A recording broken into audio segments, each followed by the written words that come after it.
Jason Ham, your producer over there. Give him a round of applause for showing up. And your comedy concierge, Samantha Linderman. Yes. And this is what we do here. So many of you are here for different reasons. Can I have a piece? My God, I'd like to see you in a crack den. She's been there. There's always one wild white girl smoking Newports in the house.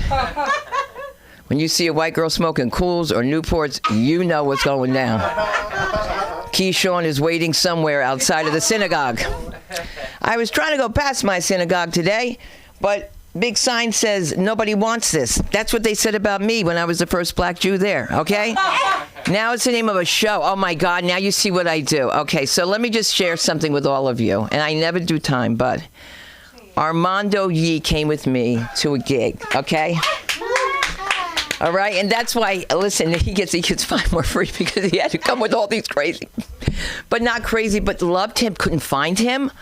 I thought maybe he's kidding. I don't know where he is. He's got to take pictures with me. He's performing, and he just split. He sends me a text message, I have to get up early. We all do. You're performing. You have to take pictures. Did anybody make a pass you or something? No, I had to wake up at 4 in the morning the next day. Me too.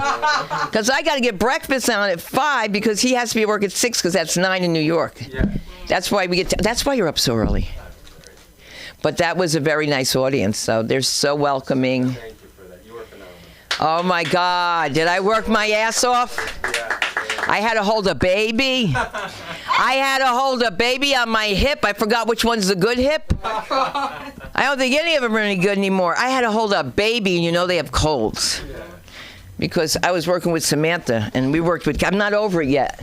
And I dreamt about that kid, the one that looks like me. I know. There's always a kid out there that's, oh, he was so happy. He was so happy. But if we put our heads together, it'd be like Velcro. And what is your name? I don't have your name down here. That's okay. You're visiting. What's your name? Michael. Your name is Michael. You got a nickel. You got a nickel shiny and new, right? No. Like the song, you don't have a nickel. Nobody knows what a nickel is. Did Trump get rid of nickels yet? Nickel bags are gone. All right. Well, you can always bring it back. But you know what? You can't bring back a certain style of comedy that, I don't know what you want to call it, but hopefully tonight's going to be a lot lighthearted than it normally is. I love him to death. Let's give it up for America's sweetheart, Mark Zafran.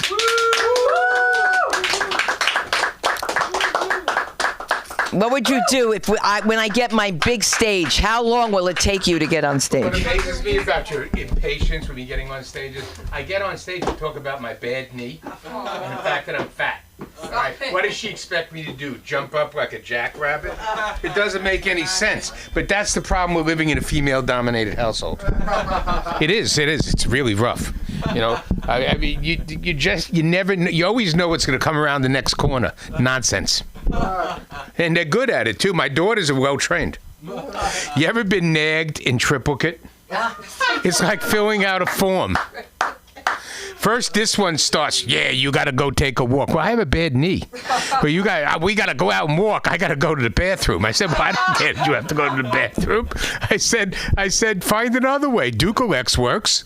All right. On that note, of course, everybody who doesn't know my story is that, I've been a prisoner of the healthcare industry and the knee replacement syndrome. Knee replacement industrial complex. It's replaced the military industrial complex. There is absolutely much more money in manufacturing. Oh, yes. Come on in, quick. Thank you very much. Much more money in manufacturing. Yes, yeah. Nice to see you. Anyhow, there we go. Just what I needed in a nurse. There's much more money in manufacturing artificial knees than Tomahawk missiles. Much less satisfaction, though, because you know what? The government pays for either one. Think about it. Anyhow, so I go to this doctor. Didn't like him very much. Never trust anybody from Harvard. In fact, add in the rest of the Ivy League, too. All right? Especially, with all this DEI stuff, you don't know which end of the knife he's going to use on you. Anyhow, he's a perfect example of out-of-network billing, and how it hurts. You buy insurance, you realize, think about it, look at that bill. how much it costs, and I got to cover the peanut gallery. How much it costs. When you get down to it, all right, you want the doctor to accept your insurance. Why is it that they don't? Because they've learned that they could rip you off better. It's true, especially on an operation. They're the worst. Plastic surgeons aren't covered at all. In L.A., they don't have plastic surgery insurance. I don't believe it. You know, it's amazing. Anyhow, you go to the doctor, they forget to tell you that, I'm out of network. Well, thanks for telling me after you sent me this bill for $60,000. And on top of it, the anesthesiologist is out of network also. And they send the most ridiculous bills you're ever going to see. 5 minutes standing there with a mask on your face, and they want $12,000. All right? And let me tell you a secret about anesthesiologists. I general counsel the hospital. I've never met more junkies in my life. No, it's not funny. You know, especially when they leave a little bit left over, that morphine, and next thing you know, they're sticking it up their ass. Oh yeah, and they're big. They don't need the pain line. They're just taking a little skin pop. Anyhow, I digress. All right. So I went for my operation, and of course you have to go to the other doctor so he can get it's the old gag. You got to go to your regular doctor so he can clear you. All right. So he went to clear me and go, starts getting upset. There's something in my EKG. Yeah, I knew about it. I have this little electrical problem called a right branch problem. You know, I'm getting older. All right. Sends me across the parking lot. All right, to his friend, the cardiologist, who actually is pretty cool. I mean, he's in network. My whole bill was $30. All right, and for what I had to go through, so he tells me to come back, and I have to come back, and you married men in the audience, married men on TV land, you know the secret. Never go to the doctor without your wife, because no matter what happens when you come back, they're going to accuse you of lying. I went to the cardiologist, and he said, I have a right. You're lying. I know you're hiding something. Get that piece of food out from behind your back. So I go and I bring Sunda with me. Boy, was this fun. So we pull up to the cardiologist. She's already pissed off. She doesn't like the way I'm driving. Please believe me, I'm a great driver with 3 backseat drivers, one of whom doesn't have a driver's license.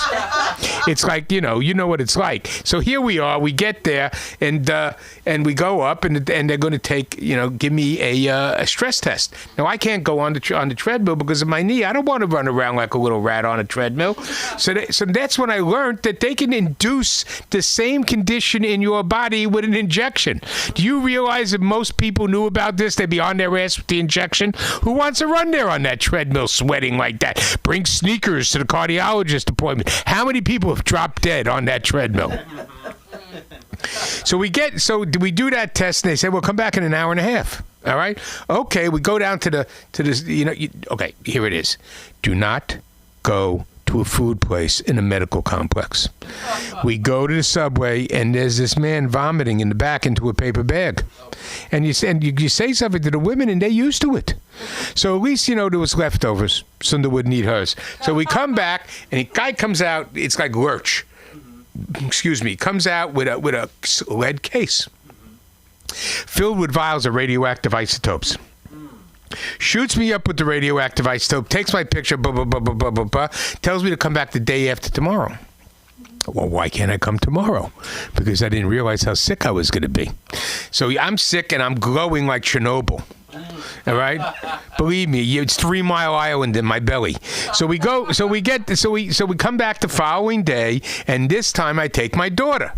All right, they give me the same shot, something like it, and start taking more pictures of my heart. But after he gives me the shot, he turns around to my daughter and goes, "Are you pregnant?" She gets up ready to fight because she thinks he's talking about her weight. I mean, this guy he should have asked him before. All right, so we're now coming back to the next round. The following day, of course, I go through the Chernobyl reaction again, and I'm sick. The following day, we come back, and it's now time for the results. I bring Sunda. Doctor sits down. You want to know what the result was? I'm fat. That's really what it is. All my bloods are good. All my heart is pumping. Everything's fine. A little narrowing of the aorta, but basically I'm fat.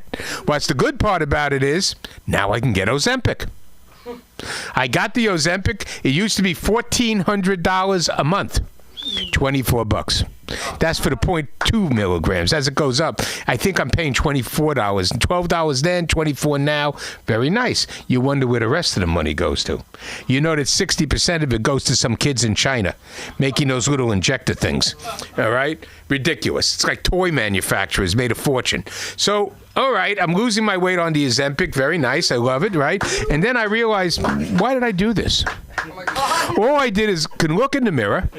I saw I was fat, and I decided to say, I'm no longer fat, I'm thin. I transitioned. I transitioned from a fat man to a thin man. They can do it, I can do it. They want us to believe their delusions. You can believe my illusions. I alluded that I was thin, and I changed my pronouns.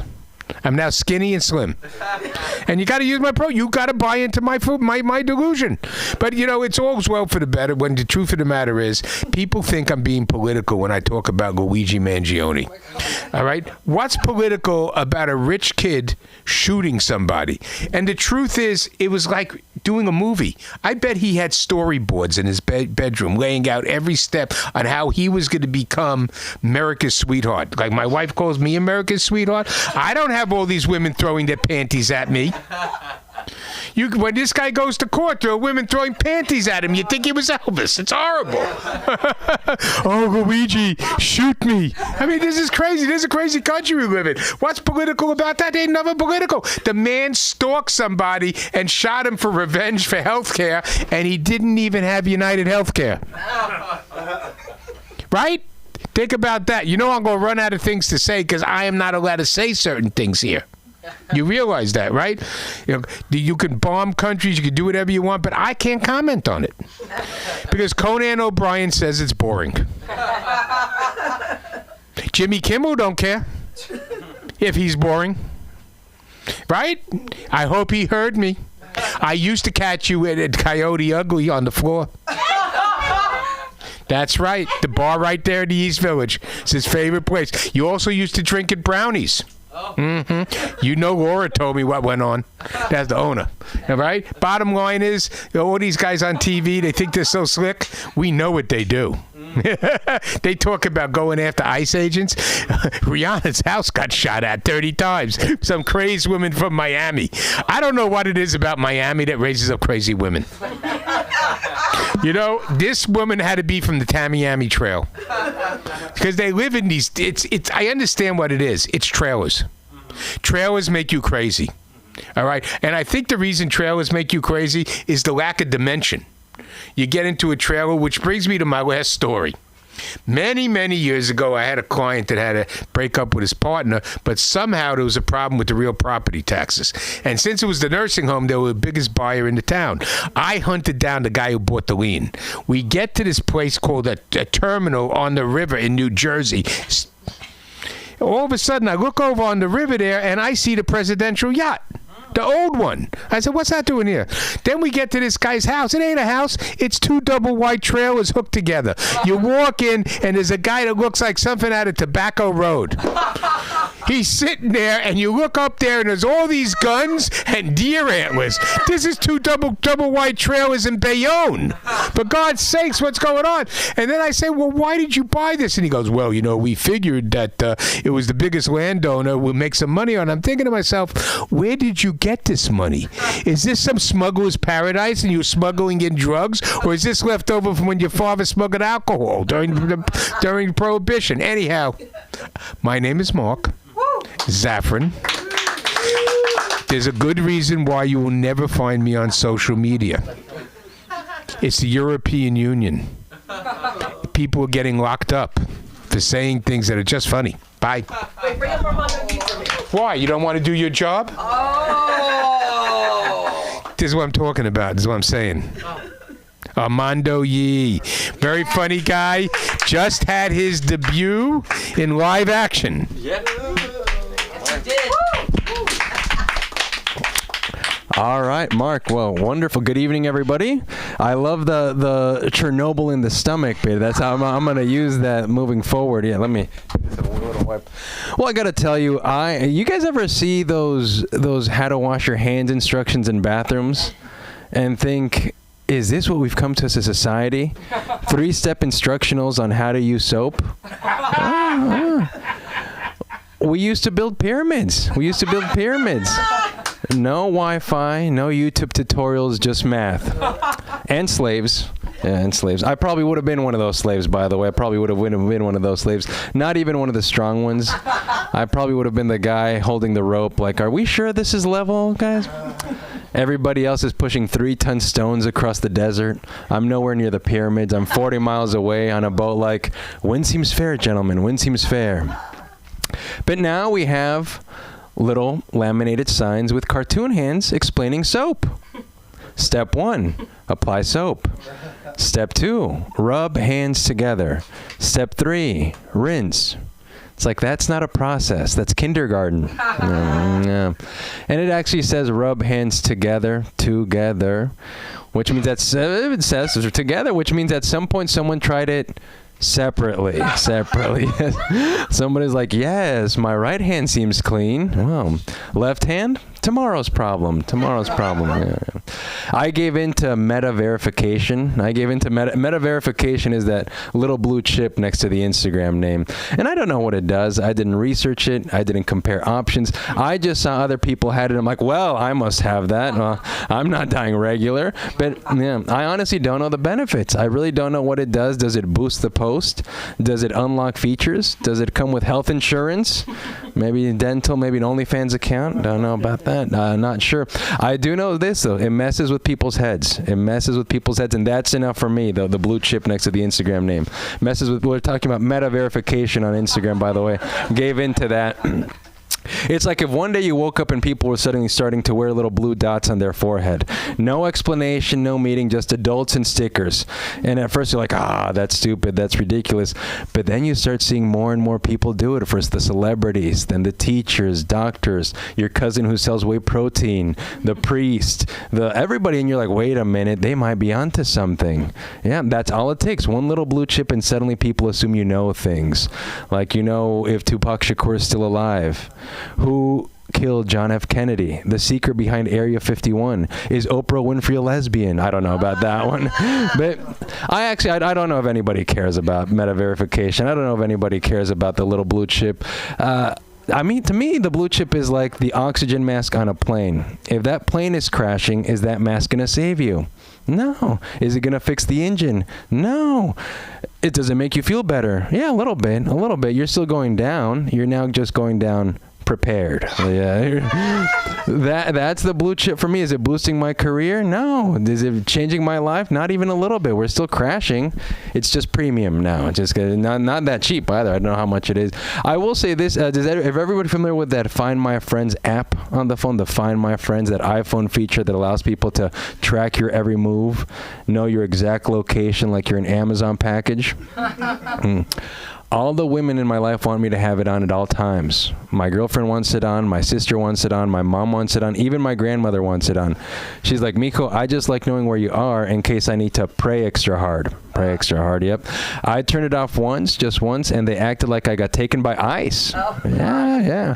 14 missed calls in a group chat titled Donde está el pendejo? AKA track his dumb ass. Yeah. Now I have it on 24/7. I don't feel like a person anymore. I feel like a walking GPS signal with sneakers on. But I've accepted it. I don't have privacy anymore. Find My Friends has turned into Find My Every Movement. Yes. I'm one bad day away from wearing an ankle monitor just to keep all the people in my life calm. Yeah. I'll tell you the worst part about it. The worst part is that I can't go to my favorite taco stand because it's too close to the local strip club. Yeah, no, I can't. Because that app doesn't say, he must be hungry. No, the app says, what is he doing there near polls and bad decisions? My girlfriend's like, Armando, what were you doing there at that taco stand near the Body Shop for 27 minutes straight? I was like, baby, that's how long it takes. The line was long and the meat is slow roasted. It's like, I'm not here for ass. I'm here for al pastor, baby. Calm down. I'm not cheating. I'm chewing. Calm down. I will say this, as a Latino man, I love the street corner fruit vendors, the guys that are standing on the corner selling fruit, standing under the bright rainbow-colored umbrellas. But every week I feel like they get more and more gangsta looking. Yeah, every week they get more and more gangsta looking. I'm walking down the street and one of them, face tatted, bloodshot eyes, rocking a Raiders hoodie. He's like, hey, mango. I was like, whoa. I'm not sure if this guy's trying to sell me fruit or he's about to rob me. Yeah. No eye contact, no smile, just straight intimidation. And the happiest color palette you've ever seen. Beautiful. Rainbow umbrella, beautiful fruit. These guys don't sell fruit, they move fruit. Yeah, they move the fruit. They've got one table, one umbrella, and one knife that definitely has a nickname. Yeah, no, and that knife doesn't come from William Sonoma. No, that knife's been mentioned in court. The way they cut fruit, like a gangster counts money, fast, aggressive, no waste. I turn to him and look at the mango. I'm like, yeah, that mango knows what it did. Give it to him. Give it to him. I will say this though, I have never had bad street fruit. I've had bad sex, I've made bad decisions, bad sushi, never had bad street fruit, which to me tells me that these guys don't fall into fruit. It's like they pivot. They wake up one morning, they're like, crime, crimen, risky, fruit, recession proof. Yeah. Which to me is important because if this society collapses and we need to barter and trade with gold and silver, I'm not following the politicians. I'm following the guys that know how to protect me and can arrange mango beautifully in a clear plastic box. Yeah, because those guys are survivors. All right, give it up for Sunda, the one and only, the beautiful Sunda. And my name is Armando Yi, and you can find me on all the social media platforms. Yeah. Yes. And at the next event when we have our rehab night. Yes, that was beautiful. Oh my God. What a night. So we're going to really get this going, and remember that when the light comes on, we have a 2-minute wrap up. Let's give it for Laurel O'Connor. Let her hear you. So, once upon a time, you were amazing. Where are you now? Oh, there you are. Yeah, just because I wanted to follow you last time because it was musical. Like you sort of like, once upon a time, it was all divine, so neurodiversity isn't a curse. It leads to sacred verse, but I'm rarely terse, and Quicksilver is persnickety. But I'm going to go for the goddess thing tonight, like, Chitis Fatanta, Vishvasiddhi He Tuhu, which means the goddess sees through my eyes for her pleasure, creatively. So if it all doesn't look incredibly beautiful, then it's on me that it's persnickety. So let's go for beauty. And, you know, the last time I was a little concerned because I'm just learning here. And there was a guy, and I got that he meant me well. Thanks. I am new, but I think it's my last time for saying it because it's time 5. So, you know, I used to say I went to Stanford, like, you know, when I was 12. You know, like, so possibly, like, give that up, buttercup. But the, what did I start to say? The ADHD thing is persnickety because I felt like last time I asked y'all to come on a ride, but I want you to be happy you got in. But if I take you and I'm in a spin, we might die. I mean, you might just say like, whew, yikes, and pirate eye. So I want to learn how to do it, which you mentioned I should take a class, which, you know, alas, how do you take a class with ADHD? Because if you need a 5-minute set, are you fucking kidding me? Now I'm probably going to be arrested because you don't swear, and I didn't mean to. So apologies for it. Like, I won't do it again. But basically, all I can do is say, hey, where's my friend? Yeah. So last time I brought a drum. Now I have an alligator skeleton. What are you going to do with it? I'm going to put my finger in between its teeth and then trust ADHD to say it's not a wreath. It's it's life. Because basically, part of why I'm doing comedy is, man, it's ghastly bad. Go fetch a rifle. There's a good lad. I mean, are you kidding me? So basically, But you know, Steve Martin, I listened to his book, and he just said if you're having fun, you're not good, which pissed me off because I am having fun, and I really want to have fun, and I'm not Steve Martin. He's a genius. You know, I'm intelligent now and again, but like not all the time. So let's just say like spill the wine and be divine. So essentially, I'm going to go back to the Raven thing. Oh, I was going to say about the guy. Hey, y'all. Thank you for being here with me. What I learned last time, and I am skipping around because, well, ADHD is like, you know, a GPS that recalibrates every 2 seconds. So I'm trusting that, like, I don't know if I can afford therapy, but I can afford comedy, and maybe I'll just slow down and speed up because you were pretty speedy, but geniusy.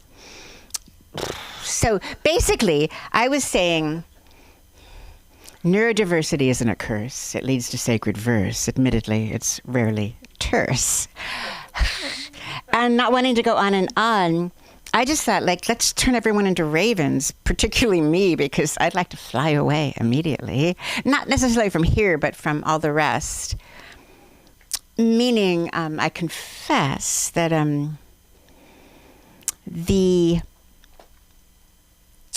I was talking about turning everyone into ravens, and I noticed everyone laughed more than they laughed for me, and went to the guy who said something during my show, and it was my first thing I thought was a heckle. So what I said was, you know, if you're going to heckle me, do it audibly, which I think is fair, you know? But then nobody sort of said he was actually giving you a backhand compliment. You know, I mean, I don't know if it's what a backhand compliment is, but if I did, it would be like, love all. Shiva Shakti waterfall. And it's all just Shiva Shakti or playing dice with ice. This is what life is. You know, they're all one and you're supposed to be having fun. So basically, Shiva's just here and he's clear and it's like everything is in a good groove. And Shakti says, but babe, look there. If I take a leap, isn't that sweet? But then she takes that leap and she ends up so captivated by the leap that she forgets that we're all one, and she stops having fun. So how do we come back to it is fun, even if there needs to be a lot of undo, undulate? Who's the guardian at the gate? I guess people are talking and it's getting a little late, but basically the person just said, I'm out of here. And he said, I'm out of here, when I said, okay, now I'm turning you all into ravens. So, but I didn't hear it. So did you hear what I said? You all were here? I mean, I basically said, if it was kind, it's fine. If not, you're all eviscerated. Yeah, which just, do you know what that means? Because, I mean, it does mean your entrails may no longer exist. So that means my anger thing is a little bit quicksilver, which, you know, I don't know. Has anyone been kissed well since COVID? So basically, here we are, and I'm glad to be here. And I guess the light went off, so I have like 2 seconds to get off. So I guess I would say, like, well, the CPA who betrayed me and my family and maybe make me homeless, I just think that the Furies got out and I'm getting off now. But I did say, which obviously didn't make it go well, you need to get back to Debtors Anonymous and Alcoholics Anonymous because betraying confidentiality isn't cool. It did make it so I don't have a CPA. So if any of you are CPAs and friendly and like ADHD and can help me gather all the lost things that I can't find, it will be really groovy for you and very divine. Thank you for caring. Comedy. Blessings. It's a total mystery. Thank you. Oh, my dragon. Well. All right. Well, one thing you can say is that at LASC, you never know what you're going to see, and it's always great to see people do prose, commentary. That's what it is, commentary. Poetry and comedy is commentary. You loved me once upon a time. I don't love anybody. That's fair. That's fair. Yeah. But I'm in love. I'm in love with my family. I'm in love with my friends. I'm in love with life. I'm in love with my husband. I'm in love with everybody in this room. So never get that impression. Because if I didn't love you, your ass would not be up here. Now, let's bring up the one and only Jalen Bias. Let him hear you.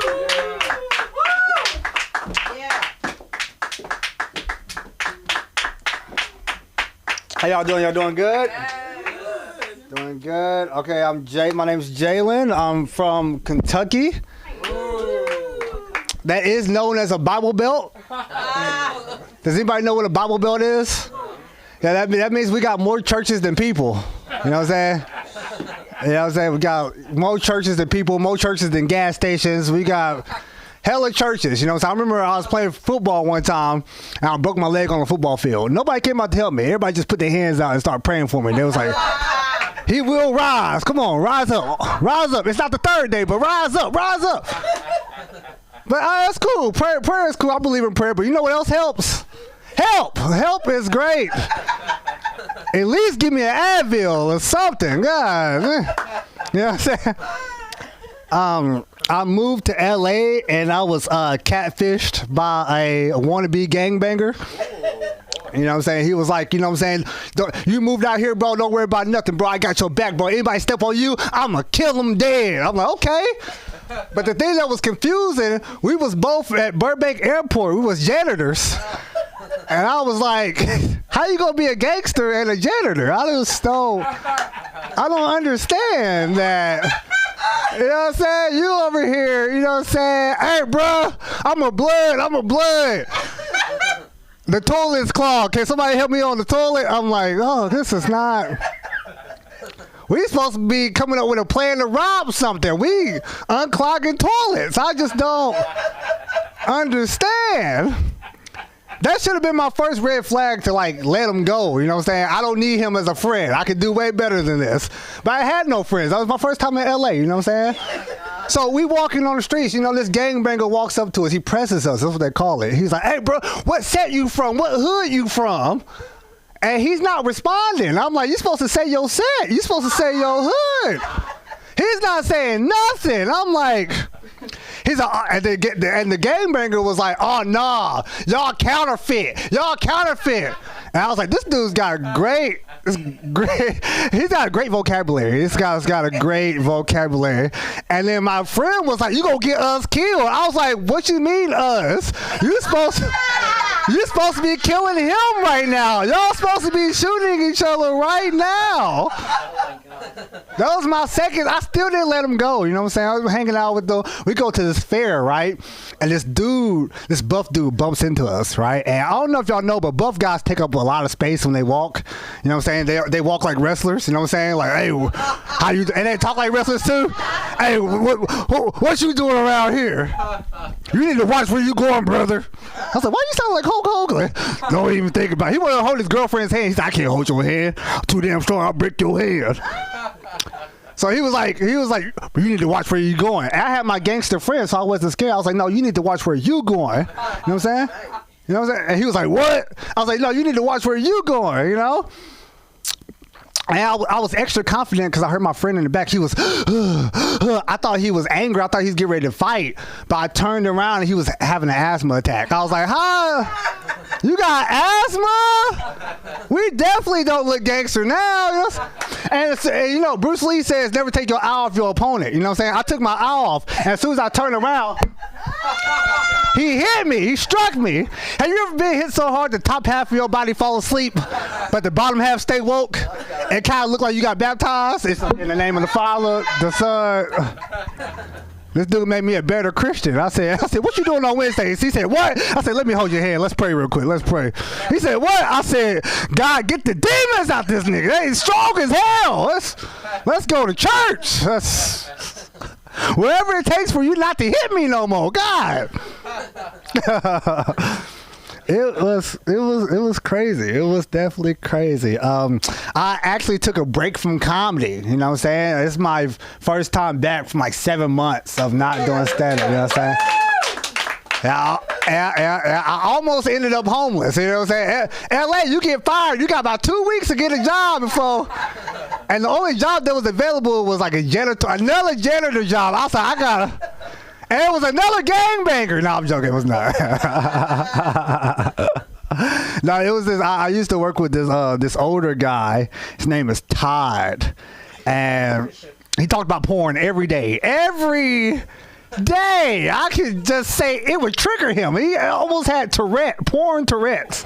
You know what I'm saying? I'd be like, hey man, you gonna get that trash? I'm like, yeah, you know, I got a porn, the same title. Trash Girls and Trash Tuesdays. I said, why are you watching this? We on a... Every once in a while, he has a regular moment where he's a human being for a second. He said, you know, I feel like God brought me here. I said, for real? He said, yeah. Then he's like, damn, that girl got a fat ass. I said, damn, the Tourette's is crazy. I miss Todd. You know what I'm saying? I used to record them. I used to record them because I was going to like make a whole TikTok series about working with Todd. That was going to be the title of it. Nothing special. But look. I think I got one. Look. Hold on.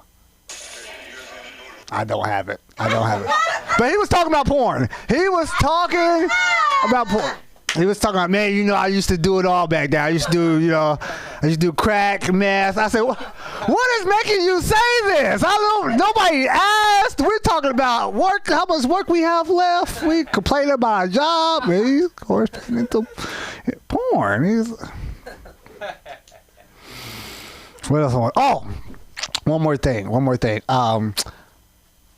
The first time I ever did shrooms, I did 8 grams. 8 grams, because I was depressed and I wanted to kill myself, but I didn't want to do any real drugs. I was like, I want to take a lot of shrooms because I feel like I'm a see God, you know what I'm saying? And that's what I seen God. It was a crazy experience, you know what I'm saying? I got taken up in the universe and I was looking at the earth. And I was asking questions, but I wasn't saying nothing. They was just appearing in my mind and getting answered at the same time. And I was like, this has got to be God, you know? Then I went in the bathroom, I looked in the mirror, and I was a pregnant cat. I turned into a pregnant cat. And I was in a panic. I had a bad trip. I was panicking because I was like, how could you be so irresponsible? You know what I'm saying? You got pregnant. You don't know. I got 8 nipples. I got 12 kittens. I don't know how I'm going to feed these kittens. I was stressed. I was like, how could you just spread your legs open and be a whore? But I was in heat. So, then I woke up out of my highness, and my cat was on my stomach looking at me, and she was like, now you know how it feels, huh? So I got her some tuna, and you need to bond with your animals, guys. That's the moral of the story. But I'm Jalen Bias. That's my time. You guys have a great night. Where do we find you on social media? Oh, I am Jalen Bias. That's JAYLINBIAS. That's right. We're going to find out he's related somehow. All right, listen, I want you guys to get ready for a real treat. I'm going to bring up your comedy concierge, the one and only Samantha Linderman. Yes. Keep it going for Synecrumpus, everybody. In the LA School of Comedy. And the performing art that is comedy. Yes. You know, what a beautiful freedom that is. I think about that every time I make a joke. I was telling my therapist this. The worst part is when you're telling your therapist something so serious, and then I throw in a joke for myself, and she laughs. And I'm like, I don't pay you for that. You won't let me live stream. Like, you know what I mean? Like, I don't want you to laugh. Like, that's crazy. And then she's like, oh, I'm sorry. I'm like, now you're apologizing. Like, that's what I do. You know what I mean? Like, if I was a chiropractor, I made your back cry. Like, don't apologize. Like, I know. Like, I'll make you laugh. But it's crazy.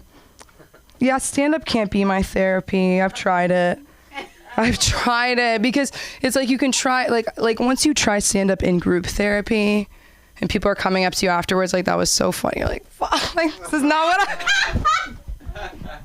So like, you killed. And I'm like, don't use that word. I'm going to get in trouble. Switch it. Bombed. Okay, fine.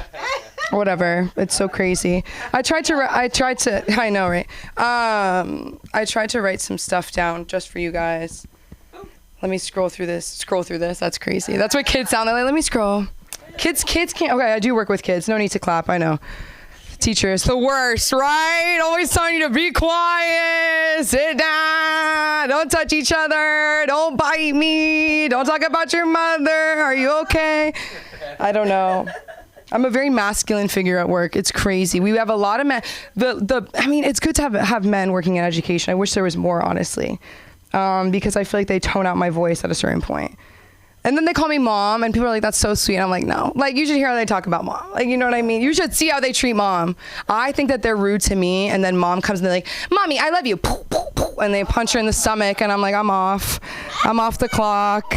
They're jumping into the car. Like, I'm like, oh my God. Yeah, sometimes when they don't listen, I go, hey! And then they turn around. I'm like, that's crazy. Like, I'm at an octave that they're tuning out like dogs. Do you know what I mean? Like, there's just a certain frequency where they're like, you sound like my mommy, which is fine. It's so much fun. I actually do feel really grateful to get to work with them. It's a really interesting way to reflect. Like, was this what I was really like as a kid? Like, oh my God, like, this is so crazy. They are always sick. But it's like, what are you gonna do? They're playing. What are you gonna do? Their hands are in the mud. They're getting sick, man. The kids are they're still playing together. I don't know. It's bad, but it's not the worst thing. It's not the worst thing. I love when the kids try to play pretend. That's my favorite thing. I'll give them a Frisbee and they put a bunch of dirt in it and they'll be like, this is my garden. And in my garden, all the dragons live together and they kill each other in the nighttime. I'm like, that is literacy. That's comprehension. That's storytelling. I let them use the word kill. I'm like, this isn't group therapy. This is childhood. Be yourself. I lost my voice and I was like, what was I doing? And what I was doing was performing the entire Frozen soundtrack for one 4-year-old. That's crazy. I picked up my empty Aquafina and I was like, the snow goes right on the... and then I would stop because the kids would be like, play La Cucaracha. Like, they would just say something like, so I'm like, okay, fine. And she'd be like, act it out again. I'm like, oh my God. Itching that attention. I'm like, for you, girl, I'm going to do anything. And then I was like, you should join too. You know, that's what me and Cinder were trying to let's be ourselves. And she's like, but people would watch. And I'm like, girl, let's do it. But I'm like, I'm glad that she knows she's not ready for Hollywood. You know, like, she's 4. You know what I mean? You're like, you're 4. But they're so amazing. They really do make me realize every single day, like, I'm funny, I'm not that funny though. You know what I mean? Like, I will teach them a joke and they'll say it better than me. I'm like, let me take a step back. So we're gonna do a play soon. And everybody wants to help with the play. Everybody wants to help with the play. How nice is that, Lee, that everybody wants to help with the play? And I sound like a freak right now, but I'm like, this is not like, I was gonna say communism. Like, I wish we could all help with the play. But I feel as though if everybody is gonna help with the play, then the play's not gonna play. And I'm not gonna, you know, I'm not playing, but like, for real, like, I want the kids to play, but I really want this play to happen. And it's so weird to have to be like, I want to be director. And I said it, like, why would I say that? And I brought somebody else into it. I'm like, I think we should be co-directors. But it's going to be such a really beautiful endeavor with me and ChatGPT. It's going to be so much fun to do this play with the kids. And they're like really trying to get the kids in, right? And they're like, let them play any character that they want to play. I can't do that. I'm sorry. Like, that inner, like, theater, like, freak in me. Like, I helped with the play last year and I caught myself being like, this is not my performance. Those are not my mommies and daddies. They're gonna come early for pickup. You missed swim practice. You are in the, like, it's crazy. They really dedicate a lot of time to it, so I hope it goes well. Oh, I hope the director can get it together. Dude, it's crazy. They really, I told them, I was like, yeah, I tell jokes. And they're like, okay, and like, get away from me. And it's so helpful because it's so innocent. Like, it's such an innocent form of FU. You know, this kid, he's so funny. Okay, so like in the beginning of the summer, he could speak no English. But I would hate when the kid said he didn't speak English because I'm like, he's 4. What? You guys don't, none of you are speaking English. That's not English. You're speaking Scooby freaking Doo, dude. I don't know what you're saying. He doesn't speak, like, you are not speaking right now. So I would get really, I feel like that's gaslighting. I'd do the same if they had a lisp. There was this kid, he'd be like, I love to play Bocker. Let's go play Bocker. Where's a Bocker ball? And like, it was so crazy. And this kid was like, what's Bocker? And I was like, he said soccer. Oh. I don't know what you're talking. I'm like, that's mean. Like, that's pretty mean. I get really upset. But the word bully is like the worst B word you can say in front of kids, which is still good. It's still good. I love when they come to tell somebody else. They come to tell somebody else loud at the top of their lungs. They're like, 40. No, they don't know 45 minutes ago. That's not true. They'll be like, I want you to know that he just called me a bitch, like loud at a bitch. And I'm like, first of all, good job pronouncing your letters. Okay. And what letters? This kid wrote somebody's full name is a F-ass on, which is not like, I'm like, that's improv. You made that one up. I'm like, that's really interesting. But he spelled it 100% correct. And I almost didn't want to tell his mom. You know what I mean? I was like, let this cancel out. I'm like, if you can lead story time next week instead of me, like, we don't have to deal with this. You know what I'm saying? And they make us give them money so that they feel good. But I'm like, this is weird. Like, this is weird. We're like, please, I have $50. And I'm like, for what? For you to buy more slime? Now I really sound like a mom. And what do you need the slime for? And what do you need the slime for? Because your mouth is entirely blue. And you got blue slime. Like, I'm freaking out. They put everything in their mouth. It's okay. It's fine. I'll wrap with this. I love comedy. I think it's so amazing that we get to do this. It's so crazy. I was just at a McDonald's with my mom, which is such a rarity. She doesn't want to show her face in there, guy. Come on, that close to the temple, please. Old habits die hard, please. It's just a fillet of fish. Okay, stop it. You guys don't get it. You guys don't get it. Please. Anyways, and this woman very nicely, very whatever, she's like, excuse me, can I speak to your manager? Mind you, it's packed in there. The drive-thru's packed. Nobody has an order. This guy's standing there like this, like it's like Animal Planet, waiting for a coffee, a hot coffee at McDonald's for like 10. I was there for 10 minutes. He was waiting that whole time. And I was like, oh no, my mom's double fillet of fish is gonna make me late to work. But I'm holding it in because, you know, I'm working on that from all that group therapy, right? The insurance market can't go to nothing. Right. But this woman was like, can I speak to your manager? And she was like, and her whole voice, like her body went like, he's the age of my grandson. And I'm not saying I would try to kill him, but I'd tag him on his butt. And I'm not saying I'd try to kill him, but he shouldn't have spoken to me that way. You know it and you know it. I start clapping, right? Obviously, what did he say to you? So rude. I'm always gonna like jump in. But the craziest part is how fast my mom jumped in first. And then when I told the story, she's like, I know I started it right. I know. I talked to her. I know. Me and Sunda with the Deli Divas. Like, I know. I just talk to people like that. You got it from me. You think you got it from your dad, but you got it from me. So I got her phone number. She's going to come here. So if you guys meet a lady named Dee, you know, like, she's legit. And I just think we all need to talk to each other more. We need to interact. Beautiful. So good to see you guys. Happy Monday. Let's keep it going for LA School of Comedy.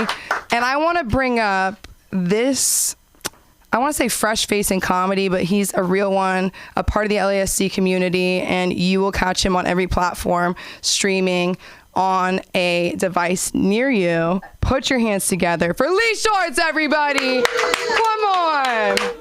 I wish we were matching tonight. Another time. I know. You didn't message me.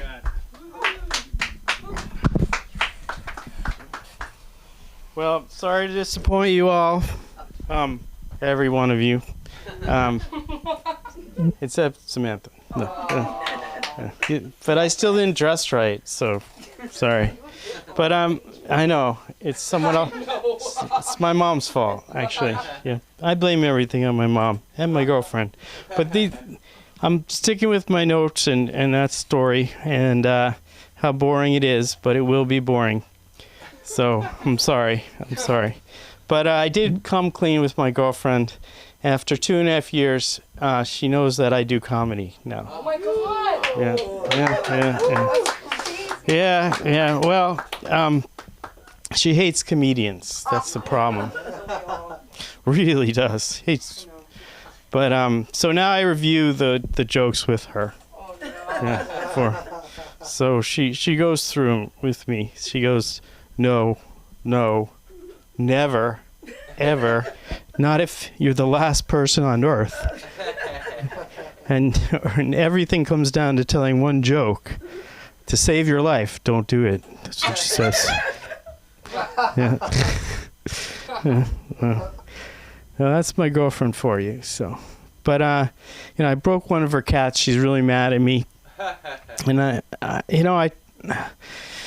they're just everywhere, her cats. So, and I'm real clumsy and, I don't know. I'm trying to, she's got 50 of them, so I'm kind of downgrade on the cats. So, but it's all accidents, really. And she gets really, really mad.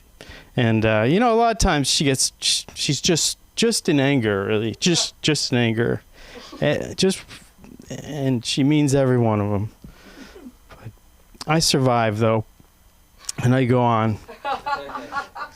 Not easily, but I do. And she says I'm dumb smart. I said, I have no idea what that means. And she says, exactly.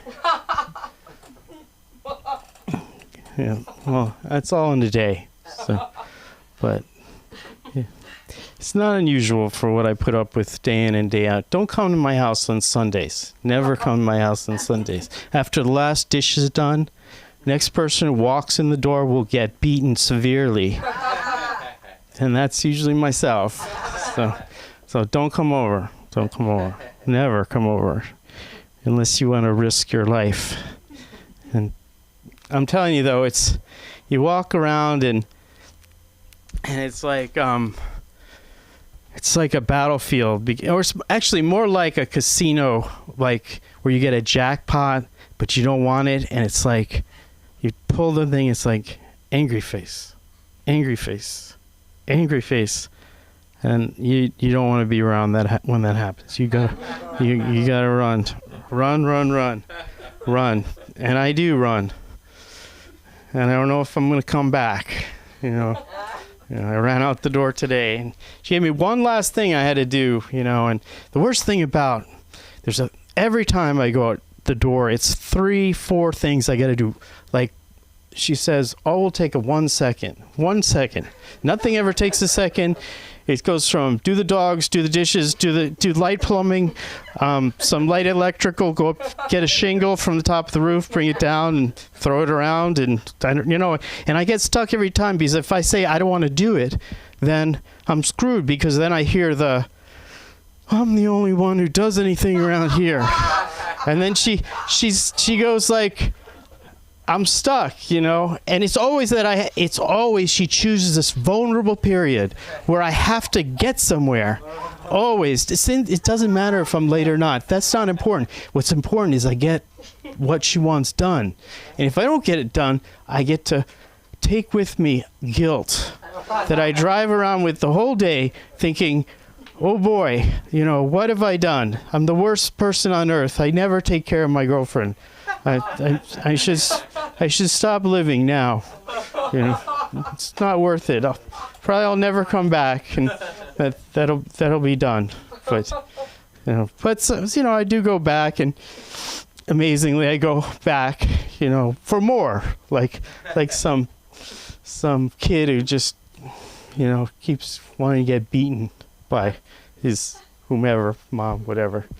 But I tell her, when she gets really angry at me, I say, go easy on me. I was a child from a divorced, parents and stuff, but my mom said that it wasn't all my fault, really. It was me and my brother, actually. So, all right, that softened the blow. Thanks, Mom. Appreciate it. For 1 second, I thought that I didn't cause the divorce. For 2 seconds, actually.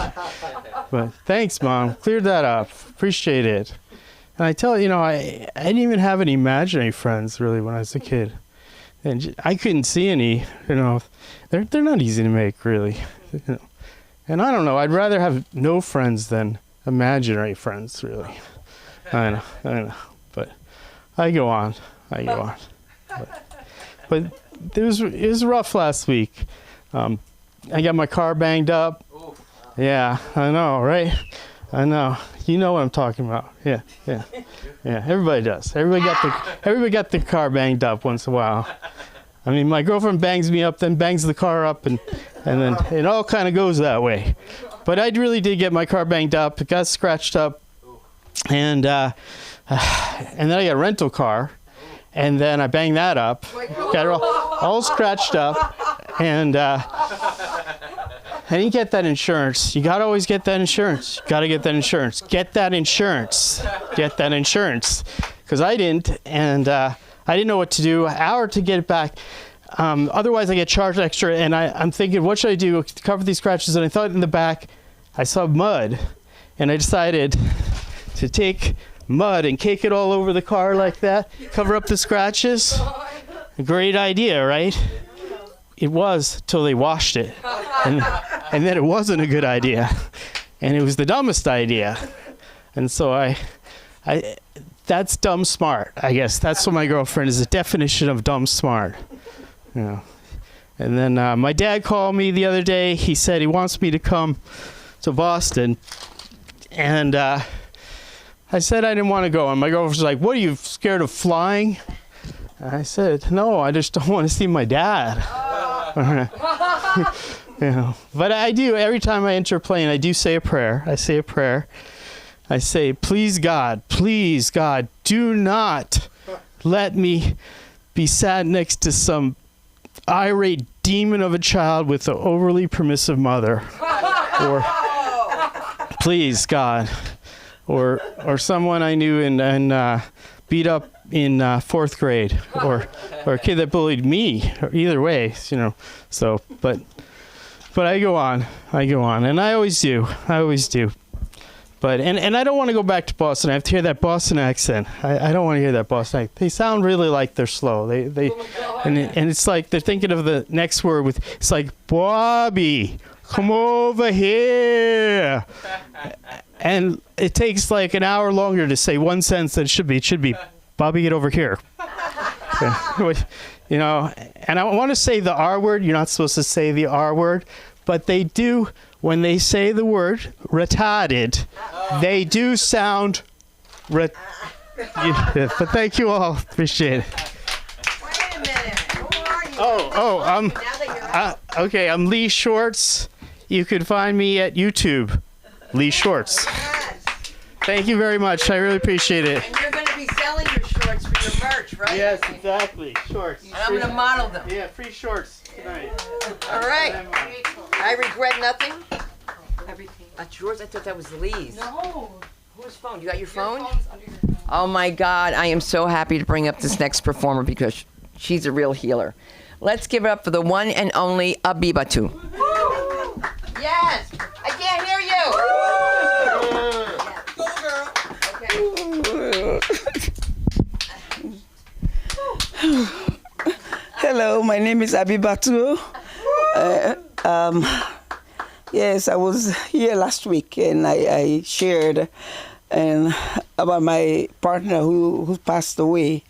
And so this is the second week now. Yeah, thank you. And yeah, thank you. So I've been doing a lot of exercise. I think I was told that it's better to get distraction. I'm being in YouTube. What do I do when your partner distractions? And then the other day I was watching and they said, no, distraction is bad for you. I'm like, oh my God. What is there to do now? You know, distraction, what I will do, and I'll be exercising. You know, I went back to work. I am a nurse in the hospital. So whenever you go back to work and you see your patients, their situations, you forget about what you're going through, you know. Just after our day on Tuesday, I went back to work on Thursday, and I had a patient who took all her medications trying to kill herself. Yeah, she was drinking rum. So completely, she said when she starts drinking, she doesn't know how to stop until something happens. So I went in there and they told me how difficult she is. I know how to treat difficult patients. I just pulled my chair. I'm like, hello, how are you doing? My name is Abibatu. What is your name? Just call me Flower. Now let's talk about what's going on with you. What happened? And she looks at me, assessed me, you know, because when they're in the bed, they see everything. If you walk in there with an attitude, guess what? You're going to have attitude that day. So the patient went, told me everything that happened, went back out, told the charge nurse, she's so difficult. I said, guess what? Her daughter is in the streets. Her daughter is homeless. She has a lot she's dealing with. So guess what? That's why she took all that medication. She cannot deal with it anymore. And now, guess what? The whole emotion of change regarding that patient, you know? So it's so funny the way every day, the things we do, how we can change our environment, you know? And just having a little patience in what you're doing, you know?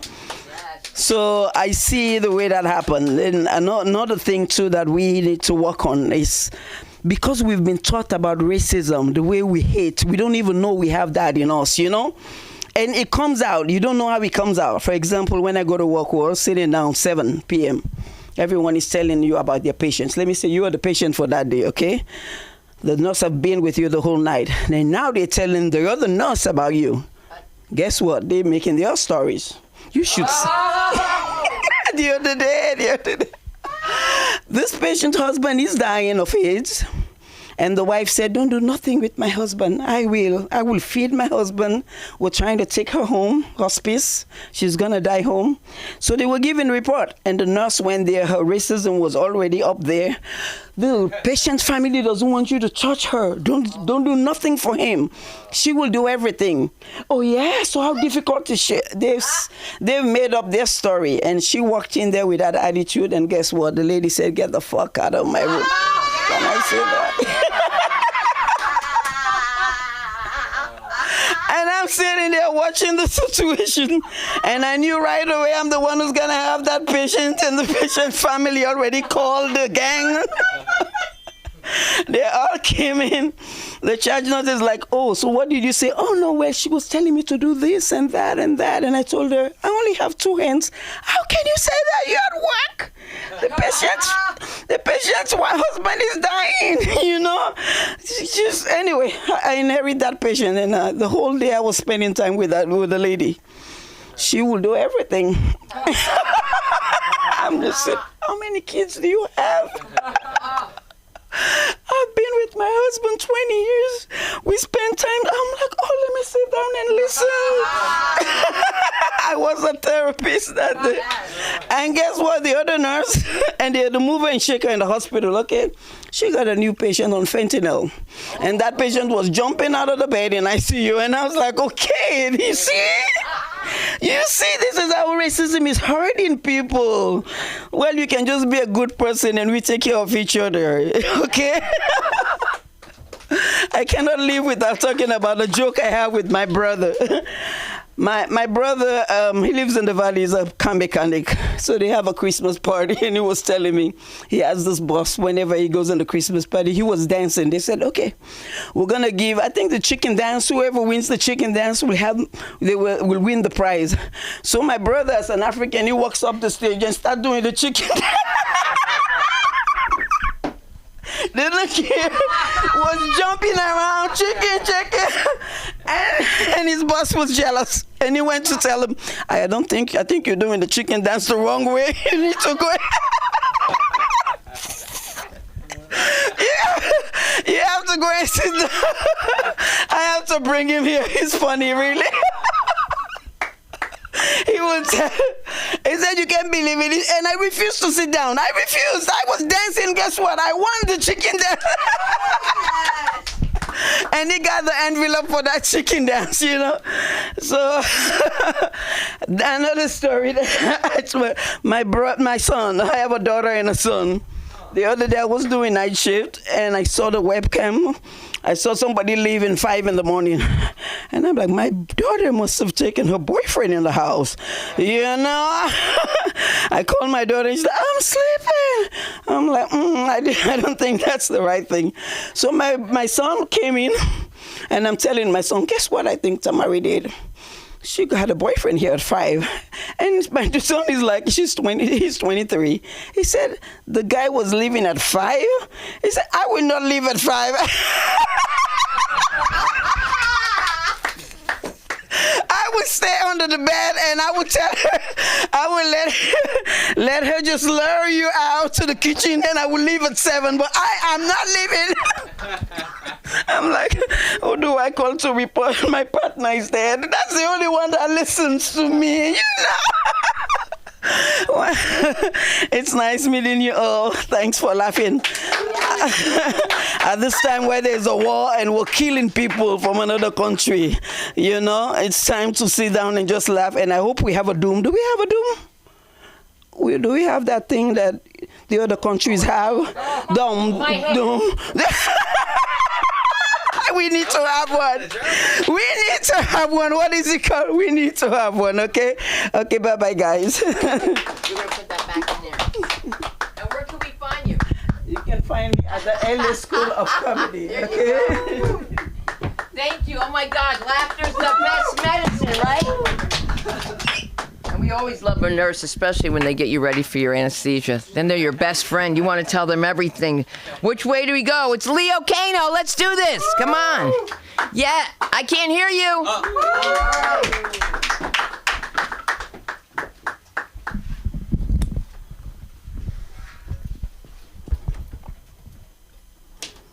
What's up, you guys? Chilling, hanging out. Oh, I thought the mic was broken at first or something. I don't know. Yeah, man, I feel exactly what you mean. Like, someone who was born in LA, I always think it's like, dude, things do suck sometimes. But you gotta admit, it's pretty awesome to be in LA. Right? There's like problems with it, but you hear people complain about the dumbest shit. Dude, the U.S. is so awesome. I'm not knocking it. I'm just stating facts. U.S. is so awesome. You could go to another country and take out, like, I'm not gonna get into specifics. You could take out individuals and come back here, and the only thing we worry about is like, oh my God, I hope the oil prices don't go up. Other people have to just see like planes and like someone's gone, right? Once again, not getting specific. I don't get political. You know, but it's true though.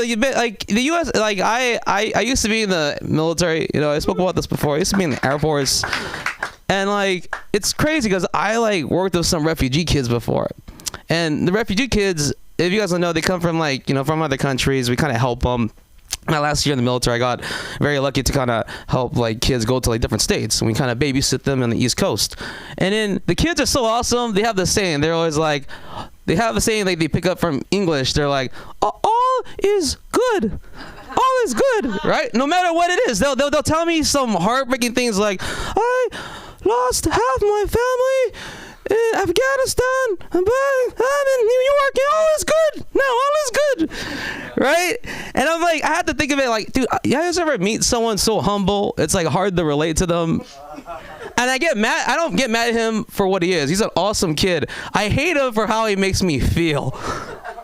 That's when you know you're like American. You're like, I fucking hate this nice thing because he makes me feel shitty. I'm born and raised in LA, so I can say shit. I'm like, I look at this kid. He's like, this guy's like, kid's an angel. I love him, but I fucking hate him. I never say that to his face until he's old enough, I guess. No, but I love him. Him and all the kids I took care of. He taught me that. I was like, how can I relate to losing someone other than like a Uber driver? That's like LA, we bitch about that. How many times your friends tell you, I caught an Uber and it got lost? Oh, yeah, did they get lost and it was a family member forever? No, it was just an Uber driver, man. True story, dude. I was an Uber driver once before, and I picked up someone from Beverly Hills. And we can talk shit about Beverly Hills, even if there was someone in here. I don't fucking care, whatever, right? It's like, I think it's an unspoken rule about LA. You can talk shit about people from Beverly Hills because they're off enough. And then, like, I picked up someone from Beverly Hills, and this girl said this to me. I'll never forget. She was like, we were on the way to the dealership of a BMW, and she was like, I feel so proud of myself that I'm going to the dealership by myself to pick up my car after an oil change. And I had to look at her and be like, oh my God, I am so proud of you for doing that by yourself. Like, only rich people you can say that shit to. Like she was just like, oh my God, thank you. I'm like, oh my God, I should crash this car right now.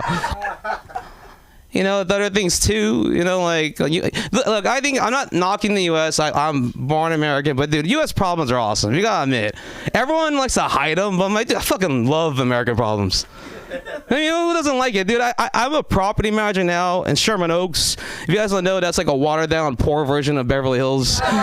That's like when you can't afford to live in Beverly Hills and you're just looking at the hills the whole time.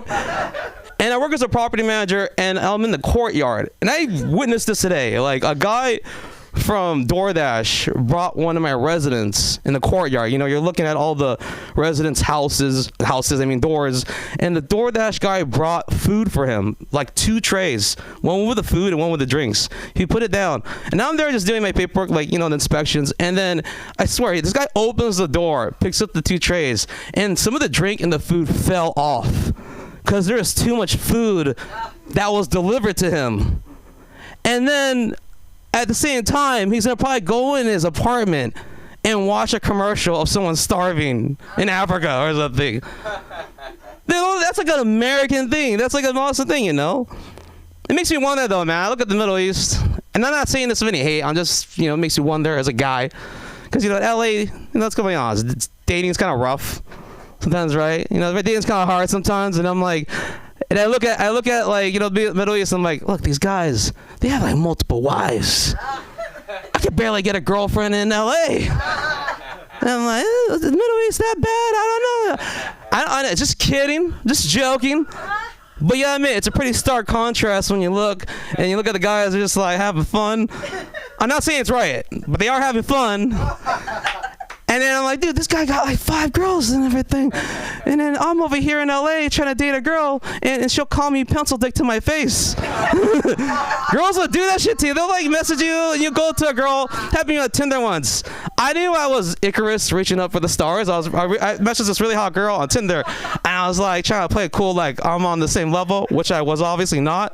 Because first of all, on her Tinder profile, she said, if you're below like 5'10", don't talk to me.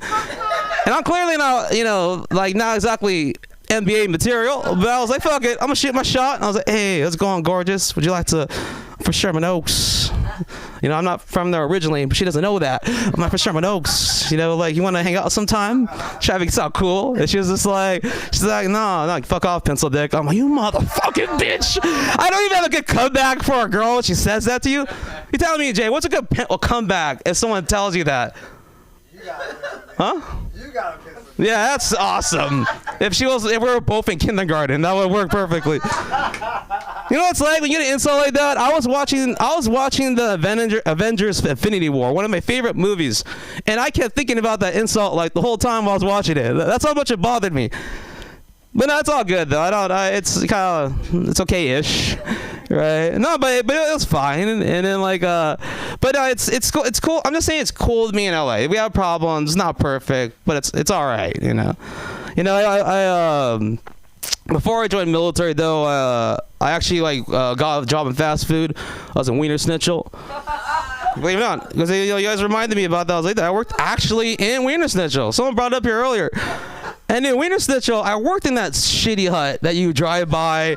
Like, who the fuck works in there? And dude, it's like an off-brand McDonald's. You can't even talk shit to people from Burger King and McDonald's. They have a nicer uniform than us. Yeah, it's like, it was a cool place, man. I liked it, You go to Beverly Hills, not Beverly Hills, sorry. You go to, you do make deliveries to some other places, like Beverly Hills and some other places in LA. I got to work at Chick-fil-A, but one thing about that, I worked food too in the military. People think you're always working with planes and shit in the Air Force, but they need people in the kitchen too. But what gets me irritated is whenever something like in Iran happens, something really big happens and crazy, and then my friends ask me what's going to happen next. I'm like, dude, the person in the kitchen doesn't exactly have top secret clearance. I only have secrets to the cake recipes and shit. I don't know much about things that's going on. And then, one thing in the military that people don't tell you, and I'm completely open to this. This is just what I see. In boot camp, there's a lot more gay people than you would think. Like one time we had this guy and we're all showering in boot camp, right?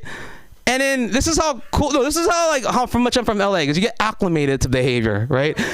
One time this guy, he was like, we're all taking a shower. You can tell he's gay because when we were all taking a shower, he looked like he was in the candy store.